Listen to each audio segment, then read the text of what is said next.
Bien écoutez, je n'irai pas par quatre chemins. J'ai passé le meilleur moment de la journée puisque je viens de faire ma petite récolte journalière.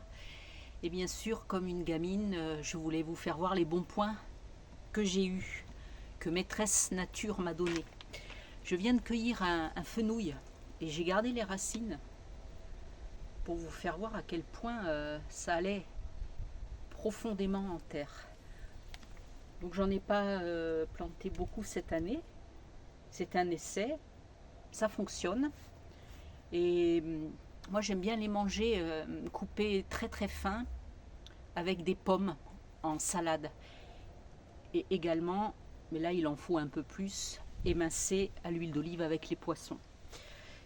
J'ai aussi récolté un joli petit bouquet de blettes. Et puis, alors vous ne le voyez pas, voilà, un cajot, donc je vais vous les faire voir. J'ai pris une betterave râpée pour ce soir. J'ai deux concombres. Alors celui-ci a voulu passer à travers le grillage. Il a une drôle de tête. Une courgette qui s'ajoutera aux 4 que j'ai à la maison. Et j'ai ramassé des haricots. Alors, je vais vous faire voir la différence. Ça, ce sont des haricots beurre, nains. Lidl, je crois. Je me rappelle plus la variété. Et ça, ce sont des haricots rame Necargold que j'ai commandé chez un semencier. J'ai certains haricots qui sont pas loin des 20 cm. Et là, ce sont des haricots à rame Blowhild. Alors écoutez, magnifiques. Vous voyez, c'est des manches-tout. Donc ils sont gros, grands. J'en ai certains, c'est pareil. Je pense qu'ils sont pas loin des 20 cm. Mais ils sont toujours très tendres. Donc de quoi me faire plaisir, de quoi peut-être revenir de ma petite séquence de mélancolie de tout à l'heure. Peut-être pas de mélancolie, mais de nostalgie. Et j'avais envie de vous faire partager ma rêverie.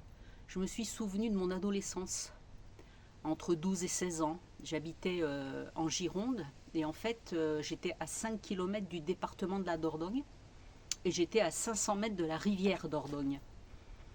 Bon, c'est un très beau coin, c'est vallonné, il y a beaucoup de vergers, beaucoup de vignes, puisque dans le coin on fait du vin. Il y a le Bergerac, le Pécharmant, le Mont Basillac, le Duras, enfin, c'est très joli. Et quand j'étais jeune, je vivais à la campagne et je me souviens de maman qui m'envoyait 3 fois par semaine chez des voisins, des vieux garçons célibataires donc, qui étaient dans une ferme, qui faisaient notamment la culture des fraises et aussi du lait, et avec l'étable à l'ancienne. Et 3 fois par semaine, j'allais ramasser des fraises. On pouvait les acheter toutes ramassées ou on les ramassait soi-même. On avait le droit de se goinfrer autant qu'on voulait. Et je peux vous dire que qu'est-ce qu'elles étaient bonnes. Elles étaient à 50 centimes de francs le kilo à l'époque.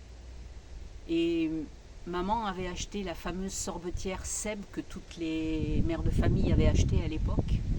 Et elle nous faisait des crèmes glacées avec les fraises et le lait de ces agriculteurs. Et je peux vous dire que c'était à tomber par terre. Ça n'a rien à voir avec soi-disant les glaces artisanales qu'on trouve dans le commerce. Alors je pensais à ça, puis du coup j'ai pensé que toutes les grandes vacances, comme je m'ennuyais, j'allais chez un autre voisin qui était infirme de guerre et qui avait le droit de vendre sa culture, enfin tout ce qu'il récoltait dans son potager. Il avait le droit de le vendre sur la place de la mairie de la petite ville et moi je l'accompagnais tous les matins.